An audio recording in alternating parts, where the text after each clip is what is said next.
This was a big focus. Again. I think he's just playing inside the line. His teammates, he's still running across to admit that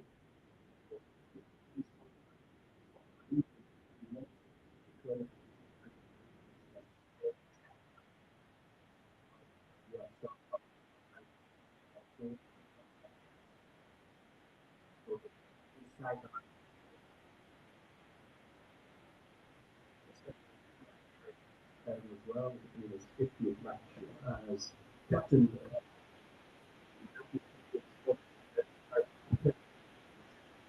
Seven.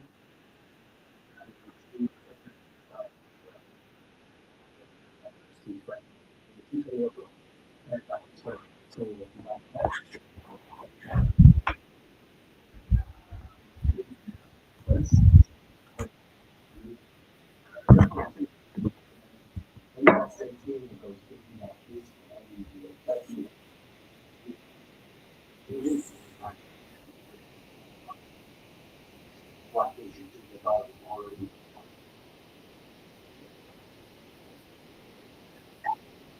Attacking from the outswinger. I'm really impressed with the start of Kuwait. Many call them a certain dark horse, the underdog to watch in this competition. As another one goes past the inside edge, Farouk has it on a string. Nepal are in trouble.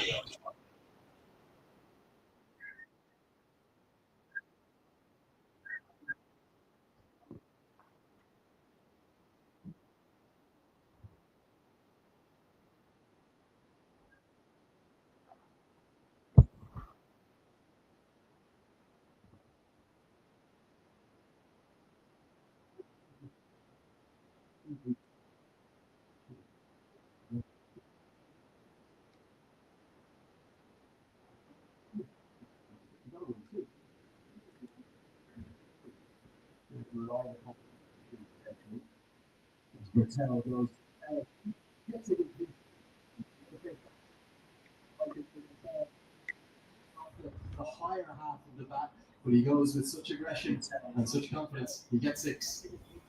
This is what Putin can do to a left-arm spinner. Just comes across the stumps. He goes with such aggression and such confidence. He gets 6. Over the biggest boundary. The back line with you now and beats the outside edge. Really good piece of bowling. He adjusts always well, doesn't he? I can go through here this time around. There was a hit of the turn as well. Hello. Good contest between Yash and Hotel. Something's out of place there, and there's 5 fielders in a ring. They're all probing in there, trying to apply the pressure, cut off every run that they can. The bats were displacing. So, the jump was back to go alongside. And indeed, it's a real boost for Stuart Law. That is what he did in the last match against West Indies last week. Scored 39 runs,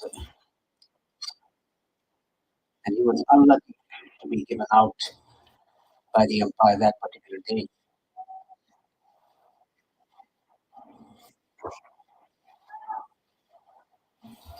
Pedal gets off the mark confidently down towards long on. Having seen what we saw in the afternoon game, I know it's early stages of this contest, but we probably don't think it's a 170, 180 track, do we? You're talking about the kind of surface. Average first inning score, just a shade over 150 here. It looks like a surface that if you got 150 on it, you'd be confident that your bowlers can defend it. Yes, if you get 150 or even 140 plus, Nepal has those kind of bowlers who can defend that. It's all about the first innings batting that Nepal should do. Good bowling. Keeps it away from the attack zone and the strong zone of Bertel, you could see was itching to go to the sweep or go inside out over extra. Gets us to the end of the fourth, and Nepal continue to be in trouble in this power play. 13 for 1.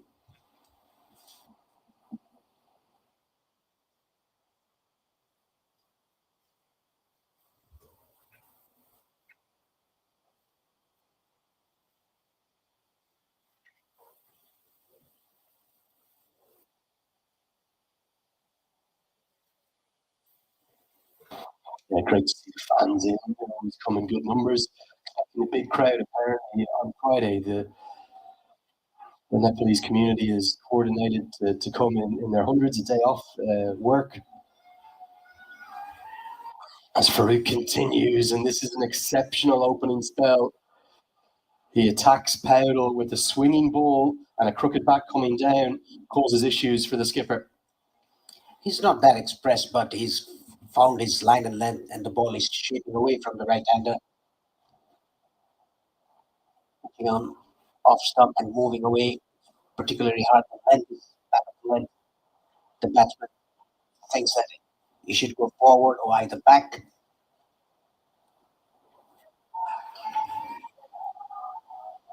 Then the leg side, just up around the corner. Powell, always quick between the wickets, pushes hard, but no potential for a second there.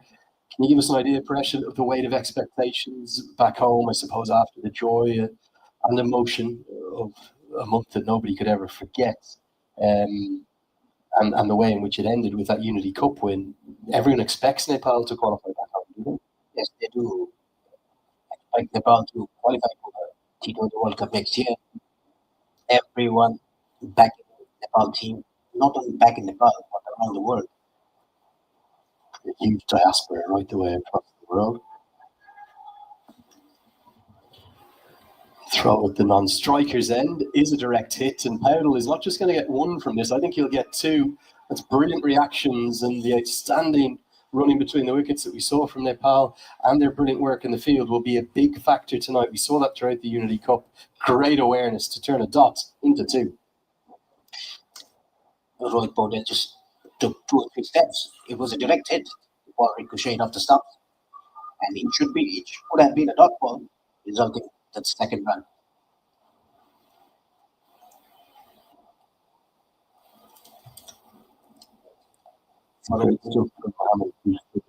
Good start.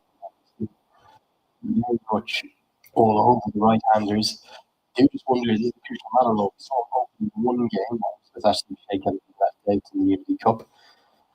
But I wonder when he will come in. As Bertel picks it up into the night sky and flies it away all the way. Second maximum. And both have belonged to Bertel. That was even more impressive than the first one. A good strike and more like it from Nepal. He picked up the length very early, Kushal Patel. It was not that short. He picked it up on the front foot, heaved it down to wide long on for a maximum. Pick up shot. Yeah, lovely to see the colour of the Nepal fans in always. It's the most beautiful flag you can ever imagine. The only one in the world. It's like rectangular, remember, as a tribute to their gorgeous mountains. As Bertel tries to go again, not going to be 6, but it will be 4. Just a couple of bounces across the outfield. He looks in really good touch. Just maybe a case of an over too many for the youngster. Just 17 years of age in his second T20I back-to-back boundaries. Coming down the track, hitting it on the up, Kushal Patel over mid-off fielder for a boundary. 6 and a 4, 13 runs of the first 5 balls off this over. Yeah, really good batting. And Bertel coming back to form, back in his favourite role. They kind of, in 2024, they played with him a bit, didn't they? Because of his lack of form, went up and down the order, went down, I think at one point as low as number 7. He's a natural opener. He's good at exploiting the power play, and this is where he belongs. Little change of pace, probably a slower ball from Farouk.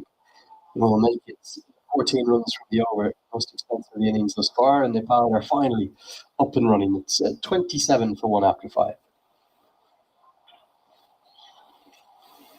Tell us a bit more about the month of September. Paresh, we won't touch on the politics too much, but the protests across the country obviously have created a wave of change and a hope for a brighter future for the nation.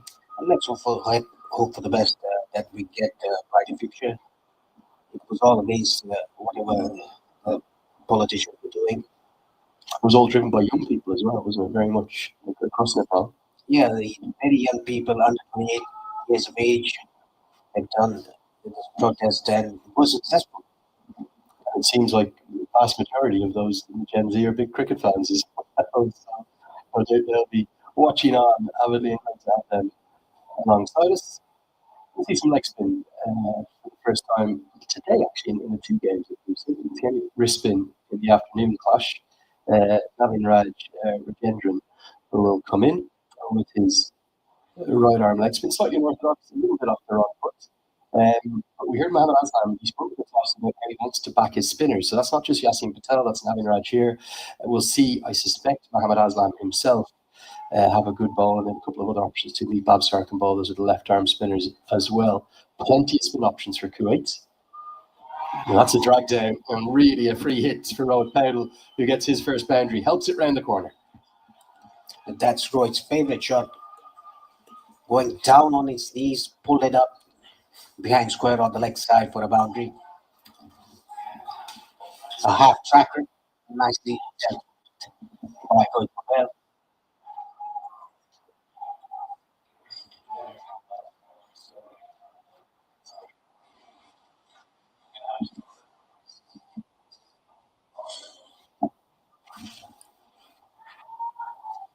Guided away. That's a shot that Rohit Paudel, well, he plays as well as anyone. It's such a touch shot. It's a touch of class. The late cut, so difficult to play. If you haven't batted up at this level, uses the width and the pace on the ball to guide it away for four more. Played it very, very late, almost played it from the keeper's gloves. All of a sudden, the power play that was going nowhere finally has some momentum. Thought it was strange not to continue with Yasin Patel.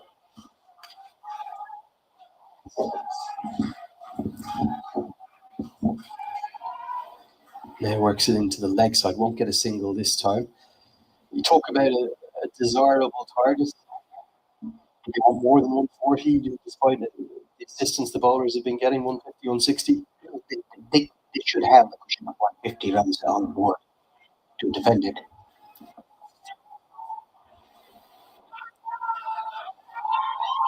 Oh, right into the block hole and ends up missing everything, and the keeper himself can't get a glove, and I think he cannons somewhere off his body and will be given as buys. Great to have Phil Gillespie here, all the way up from Australia, as one of our standing umpires. Studied alongside Rashid Riaz, all overseen by Kent Allen, the ICC match referee. High quality umpires out there, two of the best on the circuit, Phil Gillespie and Rashid Riaz. Great to have them here. And I was talking to them just before the start. They're both really looking forward to this competition. I think it's going to be an absolute quality one with some really good cricket. And the thing that you and I love, Paresh, a bit of drama. We're going to have plenty of drama. They're going to get an overthrow. They've turned what should have been a top ball into two. Outstanding running between the wickets again. Yes, they run between the wickets very, very well. Kushal Patel and Rohit Paudel. After 6 overs, Nepal 39 for 1. The power play is done. This is the highlights of the power play. The first wicket to go, Asif Sheikh, trapped in front. 2 sixes by Kushal Patel. And 2 boundaries by Rohit Paudel. It was a mixed bag power play for both the teams. Yeah, good acceleration though from Nepal. They benefited from that. It was a slightly loose over from Navin Raj. A couple of good balls in there, but you saw the drag down to the leg side, then the drag down outside the offside, has given Nepal enough flexibility to be not displeased with their position. 39 for 1. And that's the general scene here at the Oman Cricket Academy. It's a fantastic facility. One thing to keep your eyes on, just have a look at the big screen, top left. That's counting up towards 60 seconds. Something that Kent Allen was good enough to tell me about in between the break. It's not actually a fielding penalty that applies if you, on 3 separate occasions, are given a warning by the umpire. The third time will be a 5-run penalty to the batting team. So the teams have to be quick in between their overs. It's to keep the pace of play going, something that's being trialled and now implemented permanently by the ICC. Because this one is cut away for what will be for a nice outswinger, but it was a bit of a loosener. And Powell gets on top of the bounce and guides it away pleasingly. That was a very good square drive by Rohit Bodel, leaning to the shot, getting the placement right behind square on the offside. The third man fielder had no chance. Even the sweeper cover didn't have a chance to stop that. Not sure if you caught the Stuart Law interview with the Hamro Household team. They were out here, Sebastian McMahon and his colleagues, providing great coverage of the tournament. Told those across Nepal. That was, I think, 48 hours before the start of the competition, after the second warm-up match. And he was asked about a lack of runs for Rohit Powell. And it was a pretty stern answer, wasn't it, from the Australian head coach? He said, "You've got no captain. He will absolutely, he can turn it when the side right around as well." And yeah, he got a couple of these, but no really. But it doesn't matter. Runs winning. Good luck. And somehow they get a single.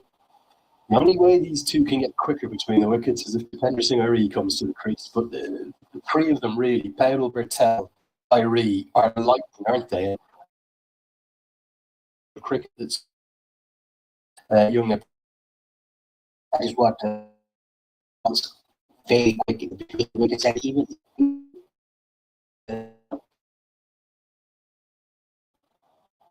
members, not only full members as well. Short wide, cut away again, just going to be a single. And they put on a in that second T20I. I was doing a little wrap up series with our colleague, Jared Becker, and I said,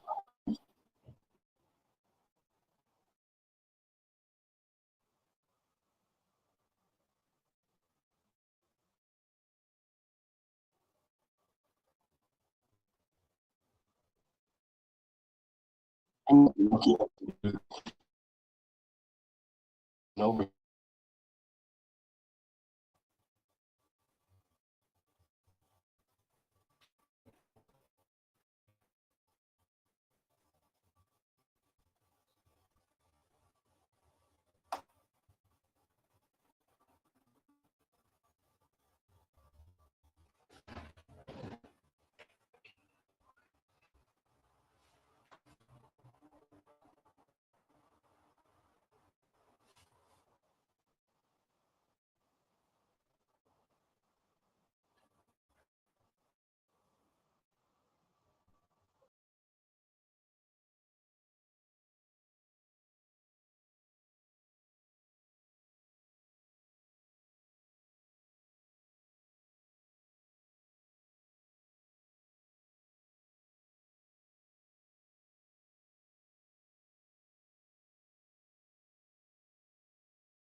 That's an average, obviously, a cumulative across. I think it's over 67, maybe 68 if you include this afternoon's match today at this venue.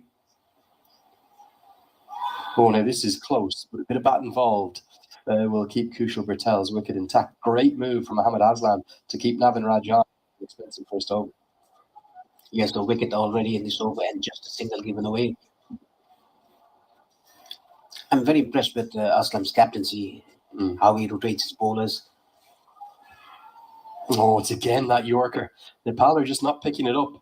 It's a single and a wicket in the over. 8 have been bowled. 47 for 2.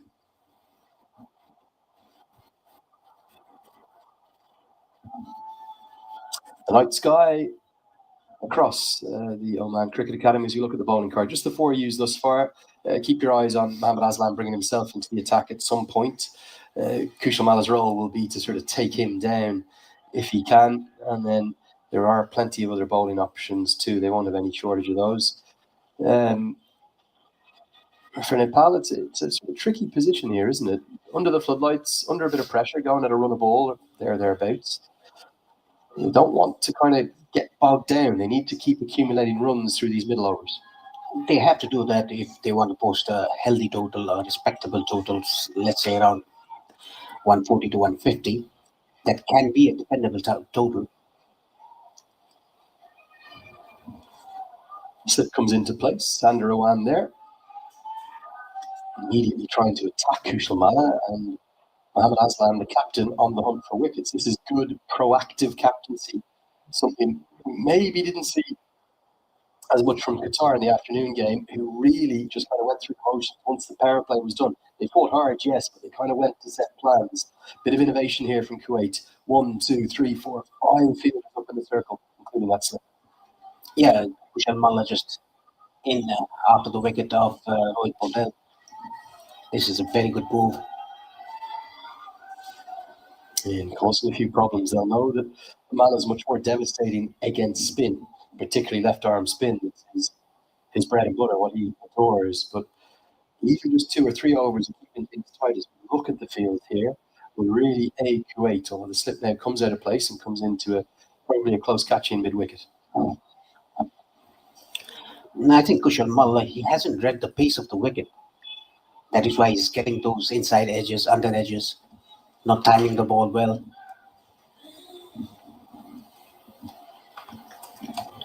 Whereas Kushal Patel has recognized the pace of the wicket. Really good fielding, outstanding diving stop. Sandro Wan getting his body on the line and keeping the pressure onto Mala. Now 1 off 5. He got balls on a trot, puts pressure on Kushal Malla. This is very good bowling by Anudeep. Into his second over, only 7 runs given away.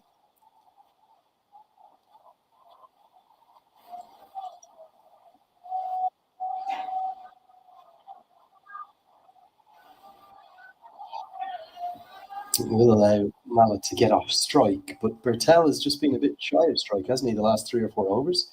Kuwait getting the squeeze on very effectively outside the power play. Yeah, that is because they have 5 fielders inside the circle, even though the power play is off. They want to take wickets. They want to put pressure on Nepali batters. That's very good captaincy. If you're just wondering about the warm-up games for both these sides, we spoke a little bit about that in the afternoon as well. Kuwait's got a win. It was a tight win over the hosts Oman. They won by 3 wickets on the 3rd of October. That was end of last week. This one's punched down the ground. And then in their second warm-up game, they also got a win that was over Qatar by 34 runs. Probably a slightly more impressive performance. Beat Babsar, who's such an incredible batter at the top of the order. He made 65. For Nepal, pretty much smooth going, and they'll be happy with their 2 performances. They were very comfortable victors over Oman, who only made 110 against them. Henderson Murray in the wickets, Asif Sheikh in the runs, and they also got a 16-run victory over Qatar. It was probably a bit more than that because the second innings they just rotated the bowlers around. Kushal Patel was in the runs that night. Mala misses 8 to be given as a wide just outside that guideline. In both games, Sandy Plamichani played, and both games hit the wickets. So, given all of the, I suppose, the media talk and the unknown quantity around why he wasn't playing the games against the West Indies, didn't play any of the three, that's a really good sign for Nepal. Yeah, just a very good sign. Amongst the wickets in the warm-up games, Sandy Plamichani is a world-class operator. This is a very good over by Anudeep.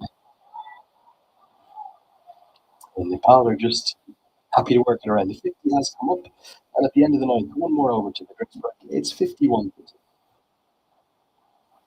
Very good evening to all watching the coverage. Great to have you alongside us. I know we'll have messages from all over the world, particularly when Nepal play. We tend to hear from the diaspora, not just Australia, places like Japan and Korea, all across the Gulf here. We see the fans in the house back in beautiful Nepal, and then in Europe and the Americas as well. There'll be people either staying up late in Australia, I suspect, or getting up very early on the west coast of America. So welcome to the coverage. You've got Andrew Leonard here alongside Paresh Lahani. Great to be with you.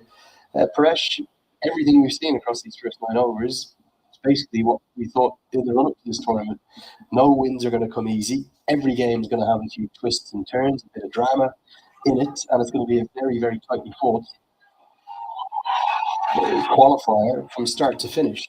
Do you even see any of the teams going unbeaten here? No, I don't, because it's a very tight shield, tight. I mean, all the teams can beat any team in a particular day. I think if you look at it as well, I know the rankings are always only a barometer or a guider, if you will. As Bertel cuts this away, good stop. Doesn't just save the boundary, it saves a single as well. UAE are top of the charts with their ranking. They're up to 179 points in 15th place in the world. So you can say that they're rightly the favourites, but equally they didn't qualify for the last T20 World Cup.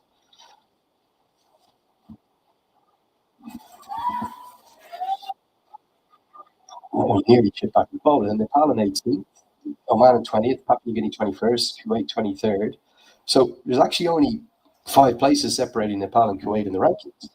Then we've got Malaysia 25th, Qatar 30th, and a bit of a gap to Japan 44th and Samoa 69th, the underdogs of the tournament. They lost this morning against Oman. But the rankings matter for nothing, particularly in these pathway events. It's all about the pressure. It's all about can you adjust and cope with that pressure. And Nepal are having plenty of pressure applied to them right now. And they don't look comfortable out there. It's good bowling from Kuwait. It's exceptionally good bowling from the start by Kuwaiti bowlers. I'm talking about pressure. Every team, they play under pressure for the qualification. It is the qualifiers. That is why the extra pressure is being given to the team. Just so much on the line, isn't there? It's everything or nothing. Oh, it's another one, and it's the Yorker. It's a specialised delivery that Navin Raj is targeting, and Nepal at the moment don't have an answer to it. It did Rohit Powdell, not once but twice. The second one bowled him. It did Bertel once that just missed, and now it's accounted for Kushal Malla. Outstanding bowling, and again it's speared in and it hits the off stump. Yeah, this was not a leg spinner. It was a seam-up delivery. Actually, it was an in-swinger for the right-hander and an out-swinger for the left-hander into the block on pace of off stump. Kushal Malla has to depart for 4 of 9 deliveries.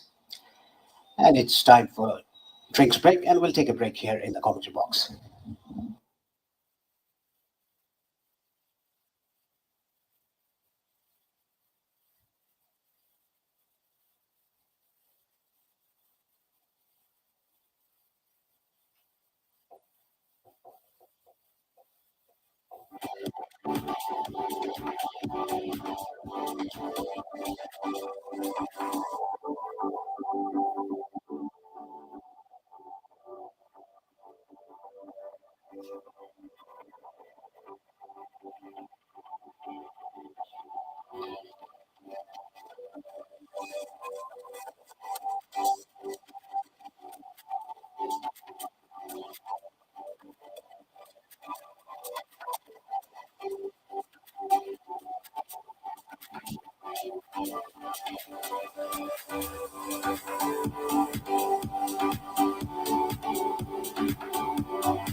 live now.